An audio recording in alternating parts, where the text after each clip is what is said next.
प्रकार से ऑपरेशन किया, जिस बारीकी से किया, हमारी सेना की शक्ति का मुझे एक नया परिचय हुआ जी। अगर आप भी लेना चाहते हैं देश दुनिया की तमाम जानकारी तो आज ही सब्सक्राइब करें हमारे चैनल को। साथ ही नीचे दिए बेल आइकन को जरूर दबाएं ताकि हर अपडेट आप तक पहुंच सके।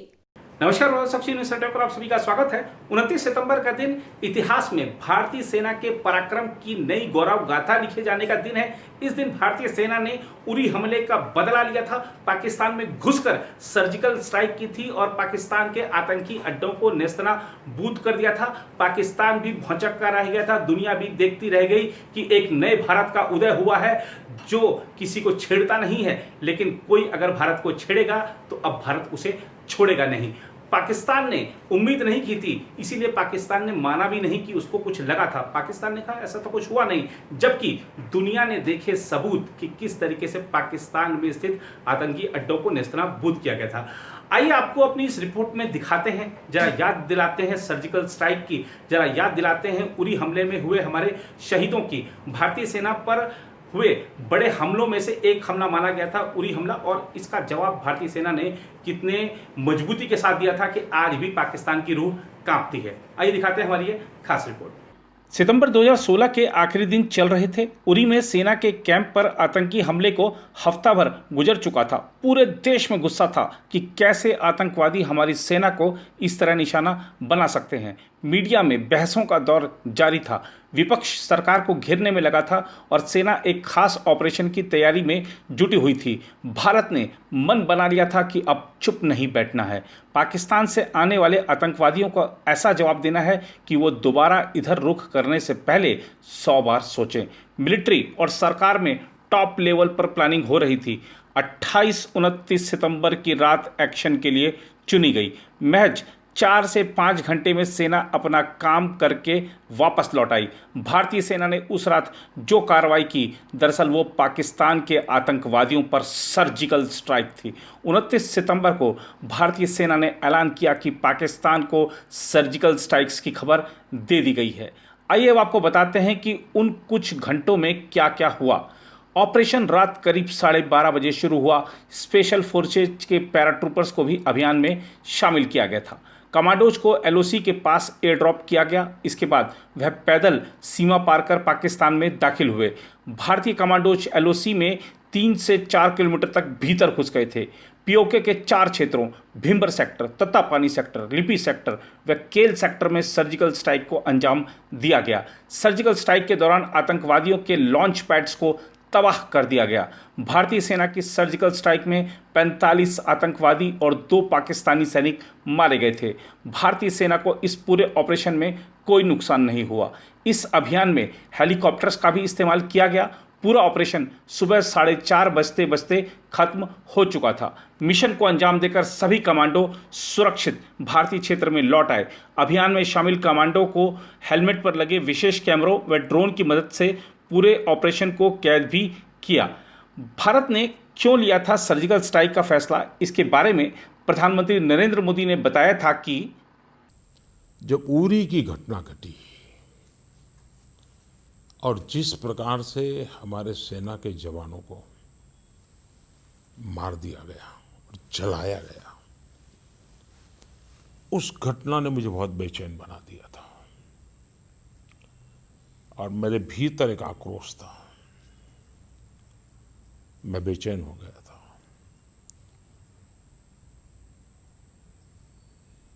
मैं केरल गया था। मैंने केरल में एक पब्लिक मीटिंग में इसका जिक्र भी कर दिया, क्योंकि मैं अपने आप को रोक नहीं पा रहा था। लेकिन मैं एक लोकतांत्रिक व्यवस्था का प्रतिनिधि हूं और मेरा व्यक्तिगत गुस्सा, मेरा व्यक्तिगत आक्रोश, मेरी व्यक्तिगत बेचैनी, इस पर व्यवस्था पर कभी प्रभाव नहीं होना चाहिए। मैं संतुलन समझता हूं। लेकिन ऐसा हुआ क्यों, उसके लिए मैंने सेना के लोगों से लगातार चर्चाएं की। लेकिन मैंने अनुभव किया कि मुझसे तो सेना के अंदर आग ज़्यादा लगी हुई है।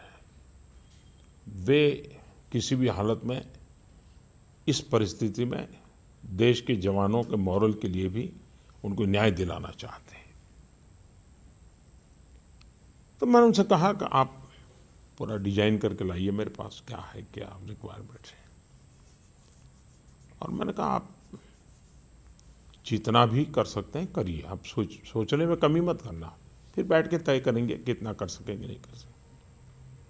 मैंने उनको खुली छूट दी, उन्होंने पूरा प्लान किया, वो लेके आए मेरे पास।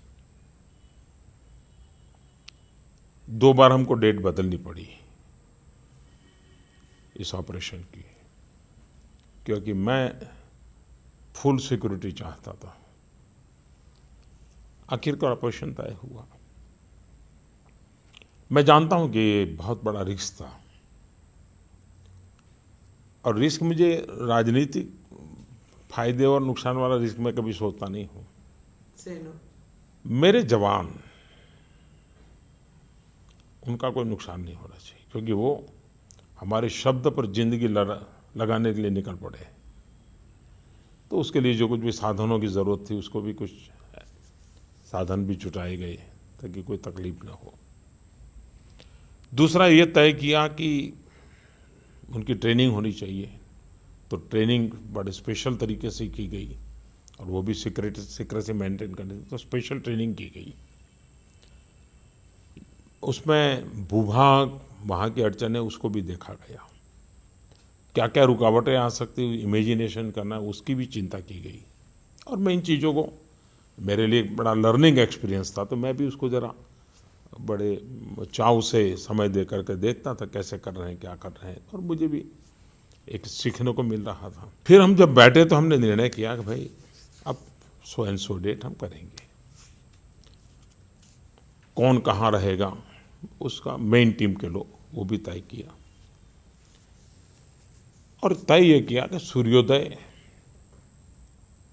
के पहले हमारे लोग वापस आ जाने चाहिए। और मैंने स्पष्ट आदेश दिया था कि सफलता मिले या विफलता, उसकी चिंता छोड़ देना, लेकिन सूर्योदय के पहले वापस आना है।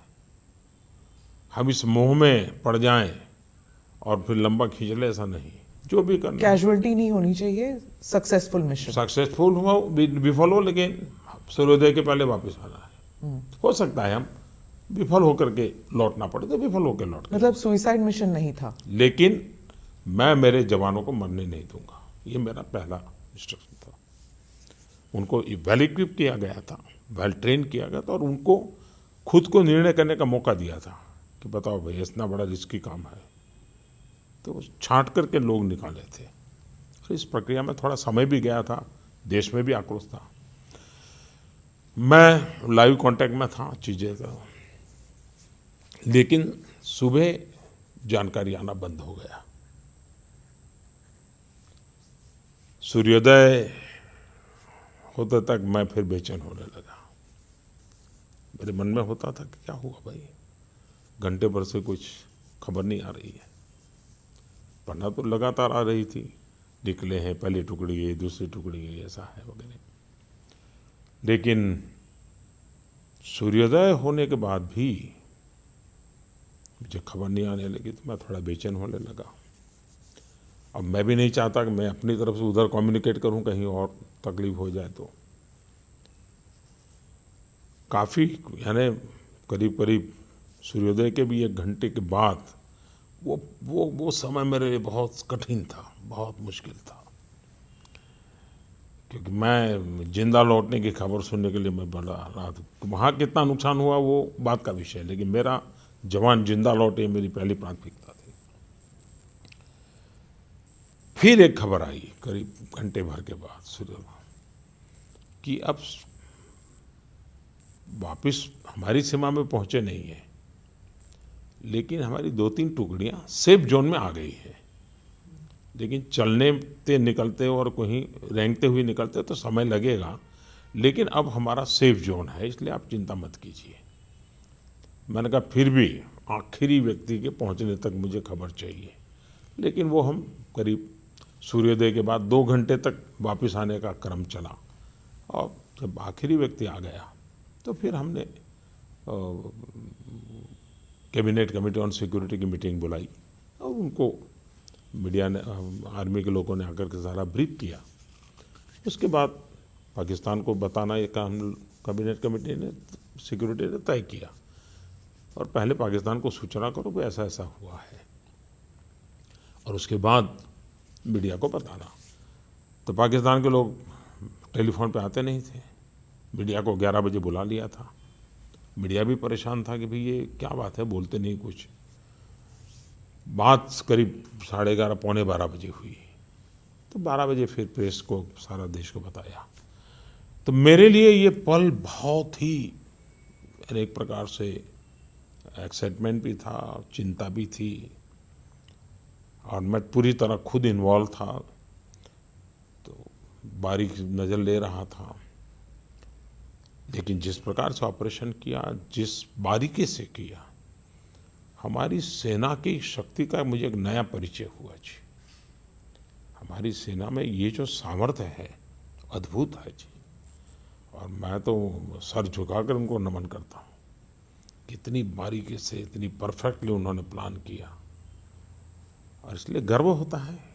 क्या होती है सर्जिकल स्ट्राइक? अगर इसके बारे में बात करें तो सर्जिकल स्ट्राइक एक तरह की सैन्य कार्रवाई होती है जिसमें एक चुने गए टारगेट को ध्वस्त करना होता है। सर्जिकल स्ट्राइक का मुख्य उद्देश्य कम से कम नुकसान में ज़्यादा से ज़्यादा टारगेट को तबाह करना होता है। इसमें इस बात का ध्यान रखा जाता है कि केवल टारगेट को निशाना बनाना है, इसमें आम पब्लिक और पब्लिक प्रॉपर्टी को निशाना नहीं बनाया जाता है। सर्जिकल स्ट्राइक हवाई या ज़मीनी मार्ग से होती है। स्पेशल सेना की टुकड़ी को हवाई रास्ते से दुश्मन के इलाके में छोड़ा जाता है या फिर हवा में बमबारी के जरिए हमला किया जाता है। सर्जिकल स्ट्राइक भारतीय सेना का पराक्रम तो था ही, साथ ही प्रधानमंत्री नरेंद्र मोदी का एक बड़ा फैसला भी था। खुद तत्कालीन सेनाध्यक्ष दलबीर सिंह सुहाग ने इस बात की तस्दीक की थी। I briefed the Honorable Prime Minister about the incident. Then we started with the finalization of the operation plans. I called the Army Commander Northern Command on 20th September. There were a number of target lists that we had. So we had to identify the targets to be hit. So we discussed these targets and selected the targets to be hit. Also gave the final shape to the plan. And on 23rd of September, then I briefed the Honorable Prime Minister. You briefed the Prime Minister on 23rd of September, sir. You must have given a number of options to him. Can we talk of the options, sir? You are right. I briefed the Prime Minister on 23rd of September. A number of options were presented to the Honorable Prime Minister. We also recommended a particular option, and the Honorable Prime Minister, after due deliberations, discussions, approved the option that we had recommended. We executed that option successfully and did the nation proud. And it was a very bold decision by the Honorable Prime Minister. Pakistan surgical strike और air strike के जरिए देख चुका है भारत की ताकत, भारतीय राजनीतिक नेतृत्व की ताकत। भारतीय सेना की ताकत से तो वो पहले से ही भलीभांति परिचित है, लेकिन भारतीय राजनीतिक नेतृत्व की ताकत और जो दृढ़ इच्छा शक्ति है और अपने राष्ट्र की सीमाओं की और जो हमारी संप्रभुता है उसकी रक्षा का जो दृढ़ संकल्प है, वो पाकिस्तान को आगे इस तरीके के कार्य ना करने के लिए चेतावनी देता है। लेकिन पाकिस्तान मानता नहीं है। लेकिन पाकिस्तान माने या नहीं माने, ये जान जरूर ले कि सर्जिकल स्ट्राइक एक हो चुकी है, एयर स्ट्राइक एक हो चुकी है और हमें इसका दूसरा वर्जन जारी करने में कोई दिक्कत नहीं है, कोई परेशानी नहीं है। लेकिन पाकिस्तान अगर नहीं सुधरता है तो उसको आगे भी इसी तरीके की उस पर कार्रवाई की जाएगी।